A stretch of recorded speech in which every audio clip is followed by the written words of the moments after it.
Welcome to the Empowered Wife podcast, where it's all about fixing your relationship without your man's conscious effort so that you feel desired and taken care of and special, even if your relationship feels completely hopeless. I'm Laura Doyle, and this is the How to Be Happily Married to a Narcissist show. Today, we're going to talk about what to do if you're married to an extremely self-absorbed man or one with narcissistic personality disorder.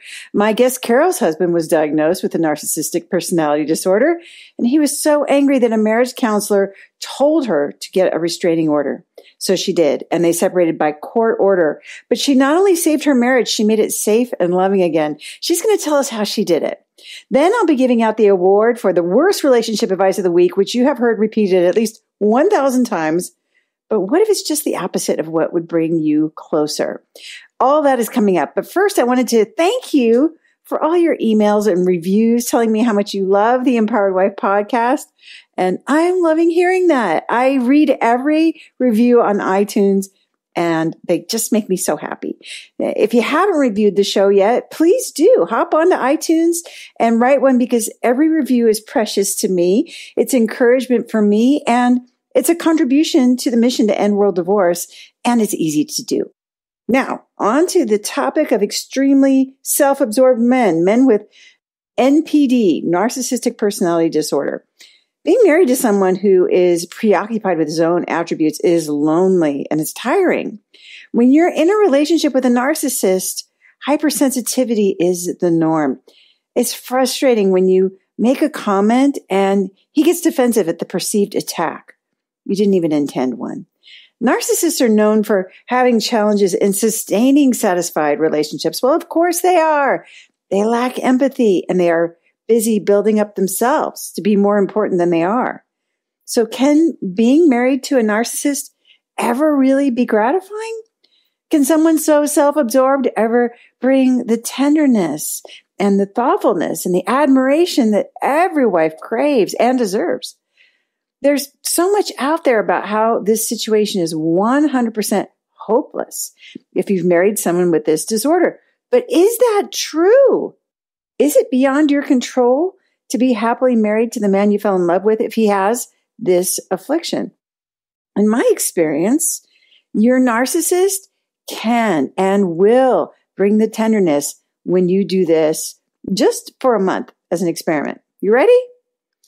Pretend he's not a narcissist. Okay, cue the record scratch here. But stay with me here. I'll explain. You have a diagnosis. You've been told by a professional who conducted an assessment, or maybe your therapist, or maybe you filled out an online test and the results were clear. Plus, you have your own experience of reading the list of symptoms and nodding so hard that your head nearly fell off. So it seems incredibly obvious that your man really does have narcissistic personality disorder. And that is validating to know. I still remember the immense validation and relief that I felt from finding out the diagnosis from my husband that I felt explained all of our relationship challenges. He was diagnosed with attention deficit disorder, ADD. And I remember thinking, I knew there was something wrong with him. And his diagnosis relieved me of having to reflect on my own shortcomings for several more years. I mean, why should I bother thinking about how I might be contributing to our problems? Because he was the one with the disorder, I figured. But that didn't actually make me any happier. If anything, it distracted me from doing the one thing that finally made my marriage shiny and amazing again, which was changing how I treated my husband, changing how I saw my husband. And by changing, I mean, I went back to treating him the way I did when we first met and fell in love. When I was focused on his deficit and disorder, that's exactly what I experienced. I couldn't even see what was good about him anymore. But when I decided to focus on what was good about him, the strangest thing happened. He turned back into the man who had wooed me. The one that I thought was so smart and funny and handsome and talented. The one who didn't seem to have a disorder at all. I mean, what could it hurt to try something different just for a month? So consider doing an experiment. And if it doesn't work, you can always go back to the way things were just before you heard this idea. I know it may feel like a departure from reality to act like he's not disordered and start expecting the best from him instead of the worst. But the funny thing about reality is that it's squishy, depending on how you look at it, right? I mean, think about the lens of a camera, right? If you are focused on the foreground, you can't even see what's in the background. You can't, it's blurry. And if you are focused on the background, you can't really see what's in the foreground because that's blurry. So when you're focused on the positive, you can't even see the negative. When you're focused on the negative, you can't even see the positive. And if that sounds too woo-woo to you, then think of it in more scientific terms, like research bias. Research bias is the, quote, tendency to search for, interpret, favor, and recall information in a way that confirms one's pre-existing beliefs or hypotheses while giving disproportionately less consideration to alternative possibilities. That's according to Wikipedia. So if your bias is that he's going to be a cold, self-centered jerk, then guess what you're going to experience more of? If your bias is that he's a loving, thoughtful, giving, tender husband, then guess what you're going to experience more? You've seen two versions of your husband already, right? One that was attractive and delightful enough to want to marry and spend the rest of your life with. And one who is incurably haughty and self-centered and uncaring. Which one is the real him? In my experience, the man you fell in love with originally will come back when you go back to treating him the way you treated him then. So my question for you is, have you changed? When you fell in love with your man, you were doing lots of smiling and flirting and showing your gratitude and admiration. Are you still showing up that way now? Because if you've changed how you're treating him, he may be responding to you differently. It's good news because it means if you change how you treat him, he'll respond to you differently. And by differently, I mean much better. Maybe you've been so hurt and frustrated by his behavior that you don't feel you can show up the way you used to. But you can see how refusing to go first ends up in an unhappy stalemate for both of you, right? I mean, what if you decided to just be the bigger person and be the first one to treat him respectfully, even if you don't feel like it? Or what if you were the first one to smile at him, to be happy to see him again? What if you expected the best from him, not the worst? You know, there are plenty of experts who will tell you that it won't work, that narcissists are incurable, or that it takes two to make things better. But this expert is here to tell you that every woman I've ever seen who chose her faith that her husband is a good man over her fear that he was fatally flawed saw the NPD arrested. The narcissistic personality disorder was arrested. There have been many. In my experience, you can expect your narcissistic husband to write you love notes, take you to musicals, even though he hates them, spend hours making you organic vegetarian chili, even though he's a carnivore. You can expect him to call you to ask you what his hottie is up to, or to come home from work early just to be with you, and to hang up all the curtains while you're out because he knows you want them up. You can expect him to reach out for your hand again, even though it's been years. Maybe your husband is different. Maybe he won't ever respond the way you want him to. But if there's a chance that you could make the relationship great again, don't you want to take it? Me too. In fact, my guest today is a great example of that. If you're wondering how to get started with fixing your relationship and making it shiny again, then you need a roadmap. Get 6 simple steps to follow that will set your relationship up for success. Discover 3 common mistakes that wives make trying to fix their relationship that just make things worse when you download my free Adored Wife Roadmap. You can do that at getcherished.com. Go to getcherished.com now to get your roadmap in minutes. Carol's husband was diagnosed with narcissism and was so angry that a marriage counselor told her to get a restraining order from a judge to have him removed from the house to protect her and her children. So she did, and they separated by court order. But instead of going through a divorce, she took a very different approach and not only saved her marriage and made it safe and loving again, now she's a powerful relationship coach And she shows other women with this, what seem like impossible challenges in their marriages, how to fix them and get the marriage they always wanted. She's here to tell us how, not only how she fixed her own marriage, but also what she shares with her coaching clients. Carol, welcome to the Empowered Wife podcast. Thanks for coming on to tell your courageous story about how you created this miracle in your family and how you help women who are hurting do the same thing. Laura, I appreciate the opportunity to hopefully give hope to some other women. Well, thanks. You know, as I was reading this introduction, I have to admit, I was also thinking this really does sound impossible to fix. And to our listeners, I'm sure you're thinking, how in the world is this going to have a happy ending? And before we get to the end, I mean, I'm looking forward to hearing the whole story. So, Carol, take us back to the old days and tell us what was going on in your marriage. What first got you to go to marriage counseling? So we really had a rough road financially, but I was working nights. I can remember one particular night when I had come home from working late, and there my husband was on the couch, right, with his feet up, and I came into a pile of dishes in the sink and a big mess, and I just felt so unloved. I felt like there was no partnership. I felt angry and resentful. And there I was in the kitchen, banging the dishes and slamming the dishwasher door. And, my husband got up and there was a fight, an argument, for him, he was just relaxing. But for me, I felt like this is just not partnership, and felt like I was raising the kids alone. And I was so resentful. And, I ended up that night up in our room crying and just feeling really, really hopeless. And, it was all about him, right? It was all about him. Yeah. It sounds lonely and stressful. And and were you already feeling pretty hopeless at this point?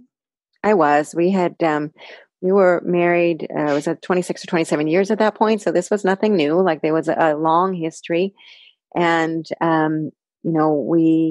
we had seen many counselors over the years, and they either quit on us or, none of it worked in our marriage. And I felt very, very hopeless. And I can remember another night when our dog had taken off and it was below zero. And my husband was so mad that I didn't go off searching for that dog again. And she ran away fairly often. So in sub-zero weather, he wanted you to go out. Well, in any weather, that dog took off. But he was so mad that I hadn't gone out. And a raging fight ensued. And I can remember just lying there thinking, I deserve so much better than this. And the kids are hearing this. They deserve better than this. And it needed to end. And in the morning, I had called, we were seeing a PhD pastor counselor at that time. And I called him, and, he told me that I needed to get a restraining order to hopefully get my husband help the things to calm down and get him some anger management. That counselor had actually diagnosed, he did this clinical testing on the computer and had diagnosed him as narcissistic. And so, I had my proof already that the man did not have the capacity to really care about me and the kids. And I just was at my wit's end, and so I went to the court and got that restraining order. And it was probably the worst day of my life. And we were definitely heading for divorce. It was pretty bad. Yeah. And so you're separated. There's a restraining order. What happened? Well, honestly, I found your programs, and I tried them. Like, I jumped in, I kind of put my baby toe in, and tried like your base level program. And I knew that it resonated with me, and I knew that it could possibly work. I was scared. And honestly, I found your book. I had your book 10 years before on my bookshelf. But at the time it was the Surrendered Wife book. And when I brought that to our women's group, all the women in the group said, "Oh, I'm not reading that book. I'm not doing that book." So I couldn't get the support, But interesting, 10 years later, now you had programs and you had coaches, and you had, was able to have a community come around me to really empower me to focus on myself and become my best self, and really start making some changes. That they gave me skills that no therapist ever gave me in years and years of personal therapy and couples therapy. What I learned in your programs really started to empower me to be a better me. And yeah.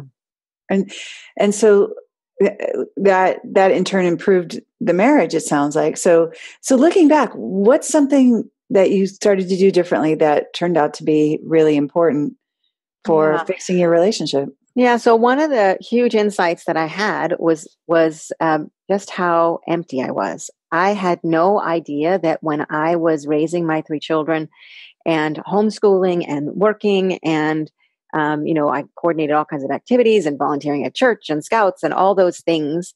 I had no idea just how much it took from me, and that I had never been taught to put myself on my own priority list and to do self-care. And so exhausted as a mom, as a wife, as everything, right? Like I realized I was a bit prickly. I was not soft and cozy, and that I had a lot of complaints, and I had no idea that I was controlling. I had no idea how much that put off my husband. And so when I started doing self-care, that started to fill my cup up again, and it started having me show up as happy again. I had lost the happy me when I first got married, who I was then and who I was as a girl, as a teenager. Like, where was that happy person? I had completely lost her. So by doing self-care, she started to come back. What kinds of things did you do? Yeah. So, at first I thought, getting my nails done or getting a massage, what difference is that going to make? In fact, I remember standing in the kitchen one day thinking, oh, Laura talks about this stuff, but it isn't going to really work, but I was like, all right, she challenged me, so I'll do it as an experiment. We'll see what happens. And sure enough, it worked. So whether it was nails or massages, but also I started just noticing when do I feel happy? And it's like, oh gosh, when, Christian praise music's playing, you feel happy. When you're singing, gosh, if you're dancing in the kitchen, if you're cooking and laughing with the kids, and if you're, even just going for a walk or hot baths and body lotions and candles and, having pretty smells or even just wearing clothes that make me feel good. It's like, wow, like those things actually make a difference when I'm taking care of me. Like even colors, right? Colors. So was there a moment where you saw something in your relationship and you thought, okay, this just might work? Oh, yeah, so there was a time when when we were separated and he was talking with my daughter on the phone and they were laughing. I could hear that they were having fun. And I thought, wait a minute, that can't be the same man because he doesn't talk to me like that. We don't laugh like that. Oh, I mean, we used to, but maybe he is still possible. It is still possible. Maybe he is still there, and I was kind of jealous that my daughter was having this amazing relationship with her dad, laughing together. And I thought, maybe he is still there. Maybe I don't bring out the best in him. Maybe it has something to do with how she's being with him. And it was sort of an aha for me that, yeah, I don't talk to him like that. I'm not fun and light with him like that. Yeah. I love that. So, I mean, and so what did you do with that aha? Well, again, that was early on during our separation, but it was sort of like, I guess, a glimmer of hope that maybe there was something over there. Maybe there was a kind man still over there. Maybe he wasn't just a rageaholic, And so I just kept doing the self-care, kept focusing on me and learning these skills. I had to dive into all your modules and getting on calls and starting to transform who I was being. I had to take ownership for who I was. And yeah. And what's your relationship like now? Much, much better.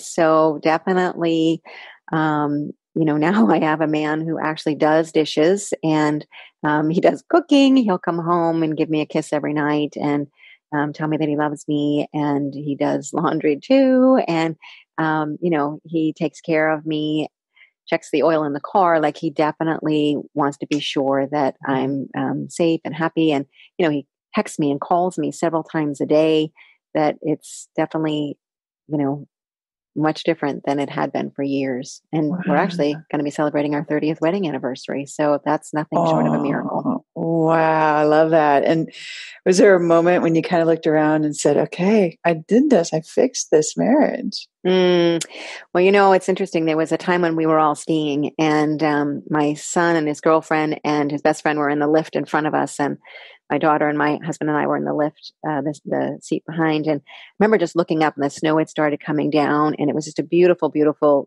evening with the moon. And I got teary because I thought, oh my gosh, I almost threw all this away, and the family times, that everything could have been broken. And even this Thanksgiving, we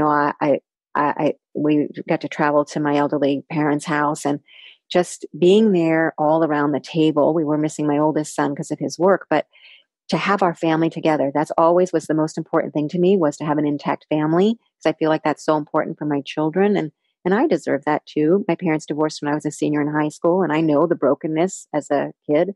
The foundation fell right out from underneath me. And so getting to be there around the table with our whole family there and my husband there, it just filled my heart with gratitude that, that we were able to save this, and we almost lost it all. And if it hadn't been for this program, we probably would have been broken. So, I am so grateful to you, Laura, and all that you've taught me. Oh, thank you. Thank you. What about your kids? Like, how do you think this whole thing impacted your kids? Yeah, well, it's interesting because at the time, my middle son was a junior in high school, and when we were separated, and I thought, he, was top of his class, he was doing really well. He held it all together. I thought everything was just fine, and it was interesting after we got back together that, he's a boy, he doesn't say a lot, but one day he did say, Mom, gosh, I'm sorry. He said, Mom, it was really hard when you guys were separated. And I thought, oh my goodness, I had no idea. I thought he was fine. He wasn't.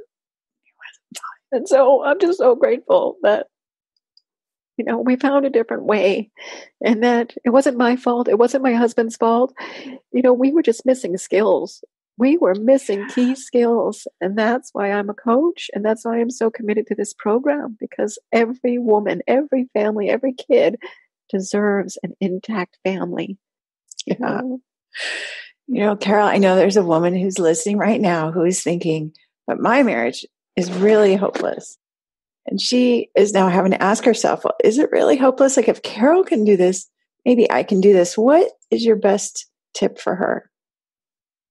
Sign up for your programs. Go all in. Don't hold back. Don't question it. Don't let fear stop you.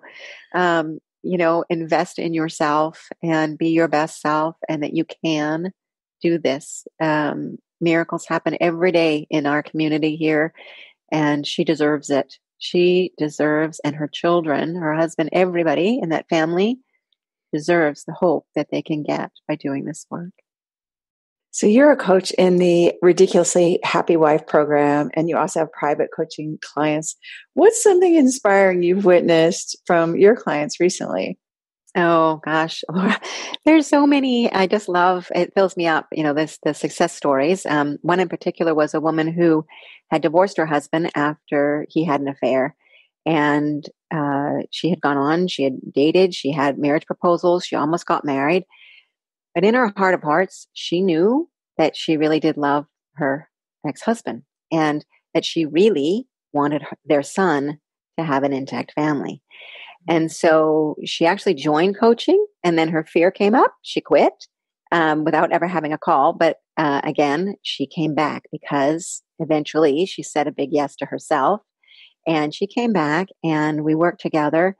And now I'm happy to say that she and her husband are remarried, and they are happier than ever. In fact, she canceled the call recently and said, everything is wonderful.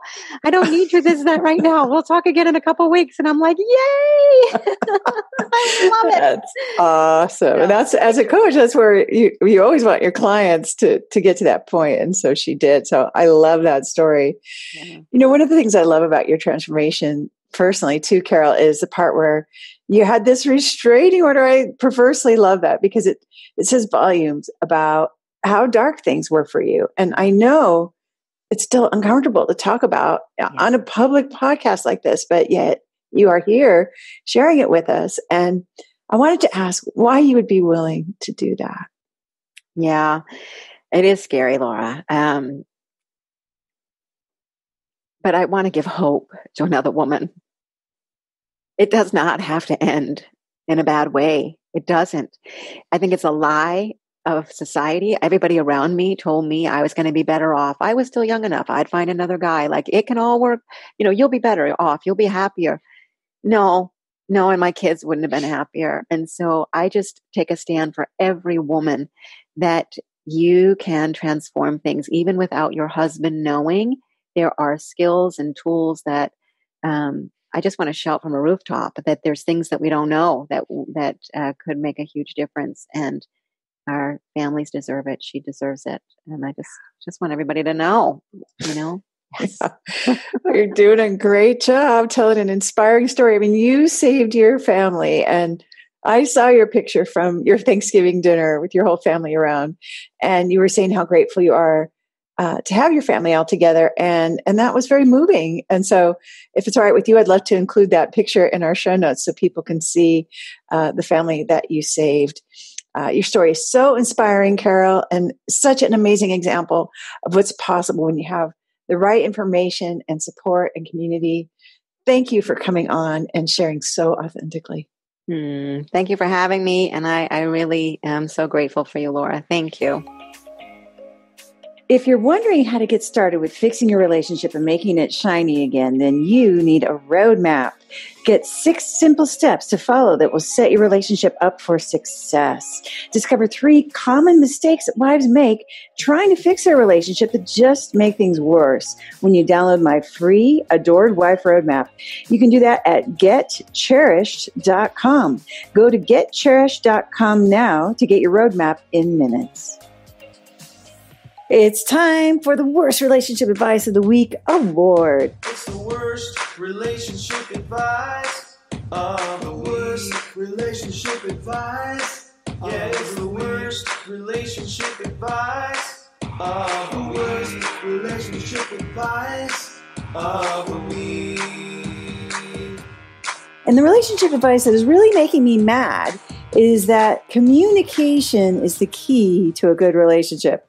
And the reason this advice is terrible is because I understood it to mean that I needed to talk more to get my man to understand and to communicate about his feelings also. And I thought that if I could get him to do that, we could really fix things between us. If I could just communicate what I needed him to do differently and he understood it and did it, I thought everything would be fine. So I communicated repeatedly, but everything was not fine. My husband would rather eat old horse blankets than have that unpleasant conversation where I told him what to do differently to improve our marriage. But I knew from hearing this advice that it was absolutely necessary. So if your husband avoids conversations about your relationship, you might worry that it's because there's something wrong with him, like I did. Relationships benefit greatly when you don't communicate everything you're thinking, especially if it's critical or disrespectful. But what about getting what you want? How will that ever happen? Well, I'm not saying you should just suck it up forever, not by a long shot. I am all about you having everything you want in your relationship, or else what's the point? We're not going to stop until you get an amazing, vibrant, shiny relationship. But instead of trying to force a conversation with your husband, consider focusing on what's true for you and expressing it without criticism. Phrases like, I miss you when you're lonely will do more for your connection as a couple than a complaint like, we never spend any time together. Learning to express your desires in a way that inspires instead of controlling, complaining, or criticizing will rock your relationship and your entire life. When you find yourself tempted to correct your husband or tell him what he's doing wrong, zipping your lips until the urge passes might just be the best way to communicate. For that reason, communication is the key to a great relationship is the worst relationship advice of the week. Be sure to subscribe to the Empowered Wife podcast. Next week, I'll be revealing how to be more feminine and be 10 times more attractive. It's so important to have fun. Today's fun fact is that I just turned 53, but I'm already reading at a 59-year-old level.